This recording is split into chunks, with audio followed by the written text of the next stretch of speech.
Hi friends, अभी हम आप पे डिस्कस करेंगे advocate general of the state. देखिए, इससे पहले मैंने अटॉर्नी जनरल ऑफ इंडिया कर दिया है और उसी पैटर्न पे advocate general of the state है। और एक और चीज़ आपको बताता हूँ, अगर आपको अटॉर्नी जनरल ऑफ इंडिया का अगर आर्टिकल नंबर लर्न है ना, तो उसमें बहुत ईजी है और उसमें 89 ऐड कर दीजिए।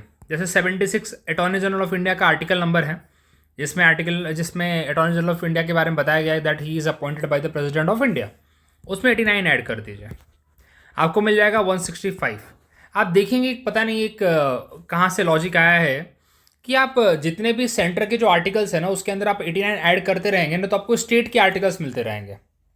बिकॉज स्टेट के एग्जीक्यूटिव के जितने भी आप सेंटर के आर्टिकल लीजिए, सेंट्रल एग्जीक्यूटिव, उसमें 89 ऐड करिए, आपको स्टेट एग्जीक्यूटिव के मिल जाएंगे आर्टिकल्स। ओके, आपको धीरे धीरे ऐसे बहुत सारे एग्जाम्पल दूंगा जहाँ पे 89 ऐड करके आपको मिल रहा है। पहले तो अब ये आज का एक एग्जाम्पल है। चलिए, तो आर्टिकल नंबर 165 जो है वो डील करता है गवर्नर ऑफ द स्टेट से। अब देखिए, जिस तरह से इस सेम पैटर्न पे है, बिल्कुल अटॉर्नी जनरल के जो हमने पढ़ा है, सेम पैटर्न पे advocate general of the state भी है। सिटीजन ऑफ इंडिया होने चाहिए, लेकिन देखिए अब स्टेट लेवल पे हैं तो ये एलिजिबल होने चाहिए हाई कोर्ट के जज बनने लायक। बेसिकली मतलब हाई कोर्ट के जज के बराबर इनकी अगर वो है, like he is qualified to become, तो ये बन सकते हैं पूरी तरीके से advocate general of the state. लेकिन हाई कोर्ट के जज बनने के लिए क्या चाहिए भाई? Advocate of a high court for at least 10 years. आप 10 साल के लिए अगर एडवोकेट हैं किसी हाई कोर्ट के, तो डेफिनेटली इट विल वर्क, चलेगा वो। या फिर जुडिशियल ऑफिस आपने कोई होल्ड किया है 10 साल के लिए। देखिए, जुडिशियल ऑफिस का मतलब यहाँ पे ये होता है कि जो इंडिया के अंदर जितने भी जुडिशियल फॉरम्स है जो रिकॉग्नाइज है, उसमें आपका 10 साल का एक्सपीरियंस होना चाहिए। ओके, अब टर्म आपको पता ही है, अटॉर्नी जनरल का कोई फिक्स टर्म नहीं होता है, वो वर्क करते हैं on the pleasure of the president. तो एडवोकेट जनरल किसके प्लेजर पे काम करेंगे? On the pleasure of the governor.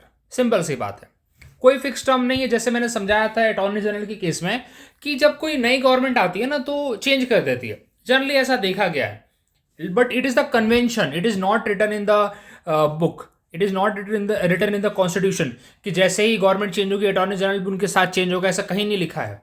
सिर्फ इतना लिखा है कि अटॉर्नी जनरल का कोई फिक्स टर्म नहीं होता, वो रिजाइन करते हैं प्रेसिडेंट को। तो उसी तरीके से एडवोकेट जनरल भी क्या करते हैं, इनका कोई फिक्स टर्म नहीं होता है, he give resignation to the governor of the state. But साथ ही साथ यहाँ पे एक और इंपॉर्टेंट बात है कि अगर गवर्नमेंट अगर कंटिन्यू करना चाहे तो कंटिन्यू कर देती है, ऐसी कोई बात नहीं है। और ऐसा भी कहीं फिक्स रूल नहीं है कि ये हटेंगे, या फिर ये मान लीजिए आपकी कि अगली गवर्नमेंट आएगी तो सॉरी पुरानी गवर्नमेंट जा रही है तो उनके साथ इसको रिजाइन देना, ऐसा भी बिल्कुल नहीं है। ठीक है, तो चलिए, ये 2-3 चीज़ अपने दिमाग में रखना he, give resignation to the governor. अच्छा, एक और बात, इनके पेमेंट कौन डिसाइड करता है भाई? इनके रिमोमरेशन कौन डिसाइड करता है? इनके जो रिमोमरेशन डिसाइड करने के लिए बात है, वो कॉन्स्टिट्यूशन में नहीं डिसाइडेड है भाई, कॉन्स्टिट्यूशन में नहीं लिखा है। ना ही वो स्टेट का लेजिस्लेचर करता है या फिर लेजिस्लेटिव असेंबली करती है, नहीं, ये डिसाइड किया जाता है बाय द गवर्नर इनके रिमोमरेशन डिसाइड करता है। ओके, क्या इनको रिमोमरेशन मिलेंगे, वो पूरे के पूरे डिसीजन होते हैं बाय द गवर्नर। देखिए, अब यहाँ पे थोड़ा सा सोचने वाली बात है, जितने भी हम स्टेट के भी ऑफिसर्स पढ़ेंगे ना, बड़े बड़े जो ऑफिसर्स पढ़ने वाले हैं, स्टेट पीएससी के बारे में पढ़ेंगे हम लोग, स्टेट पब्लिक सर्विस कमीशन के बारे में पढ़ेंगे हम लोग, तो उसमें देखेंगे, या स्टेट इलेक्शन कमीशन के बारे में पढ़ेंगे, तो उनके जो मेंबर्स या फिर चेयरपर्सन की जो सैलरी होती है, it determine by the state legislative assembly. Okay, लेकिन ये ऐसा ऑफिस है, सेम अटॉर्नी जनरल के ऊपर ही मॉडल्ड है। भी अटॉर्नी जनरल का भी ऑफिस जो ऐसा है, उसमें उनकी सैलरी डिसाइड करने या रिमोमरेशन डिसाइड करने की जो ड्यूटी है वो प्रेसिडेंट को दी गई है। उसी तरीके से यहाँ पे भी इसकी रिमोमरेशन, जो एडवोकेट जनरल की रिमोमरेशन है, वो डिसाइड करता है बाय द गवर्नर। ठीक है, अच्छा, इनको रिमूवल करने के लिए ग्राउंड मेंशन है क्या इनका कोई मिसबिहेवियर या समथिंग, ऐसा कोई ग्राउंड मेंशन नहीं है। There is no ground mention for the attorney general and nor for the advocate general. ऐसा कोई ग्राउंड इन दोनों के लिए मेंशन नहीं है। मैं बार बार कंपेयर इसलिए कर रहा हूं क्योंकि दोनों साथ में ही पढ़ते हैं तो बहुत इजीली समझ में आ जाता है। दोनों सेम ग्राउंड पे आपको मिलेंगे, सेम तरीके से मॉडल्ड है, इसलिए बहुत इजीली समझ में आता है। सिर्फ आर्टिकल नंबर का अंतर है, और वहां पे सेंटर आता है, यहाँ पे स्टेट आता है। अटॉर्नी जनरल के केस में प्रेसिडेंट का रोल देखेंगे, यहाँ पे गवर्नर का रोल देखेंगे। चलिए, देखिए वही बात है, advocate general role is similar to the attorney general role of the at the state level. अब 2-3 चीजें यहाँ पे क्या करते हैं बता देता हूं आपको। लीगल मैटर में एडवाइस देते हैं, जितने भी लीगल मैटर होते हैं उसमें एडवाइस देते हैं किसको? अभी किसको देंगे, गवर्नर को देंगे, या गवर्नमेंट ऑफ द जो स्टेट की गवर्नमेंट है उसको देंगे यहाँ पे लीगल मैटर में। क्या he can take the cases against the government? No, he will not take any of the case against the government of state या particular state government. Okay, he is the chief legal advisor of the state government, तो government के against कैसे case लेंगे भाई? Okay, he can represent state government in the high court, high court में represent कर सकते हैं, लोकल कोर्ट में या डिस्ट्रिक्ट कोर्ट में रिप्रेजेंट कर सकते हैं। Can he audience in any of the court of the India? No, he will only audience in the high court of the particular state या फिर district court of the particular state. इस state तक सीमित रहेंगे, पूरे India में नहीं घूमेंगे जाके। लेकिन अलग बात है कि अगर पर्टिकुलर स्टेट का केस है, लाइक अगर against the centre, so in that case he can represent the state in the supreme court as well.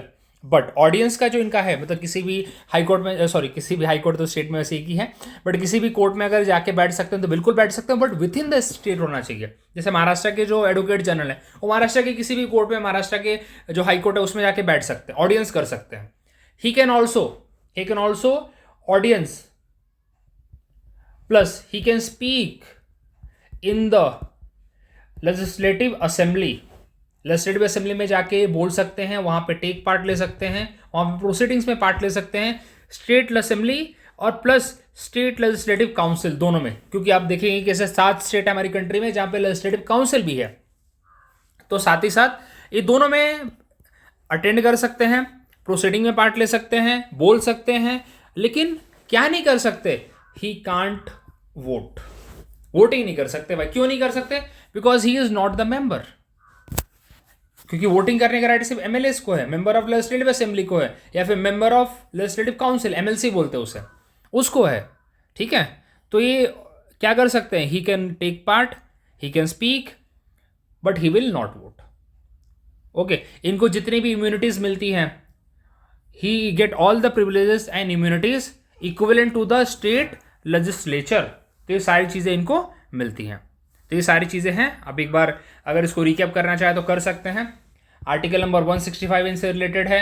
इनको गवर्नर अपॉइंट करते हैं, गवर्नर ही रिमूव कर सकते हैं इनको, गवर्नर के प्लेजर पे पूरी तरीके से काम करते हैं।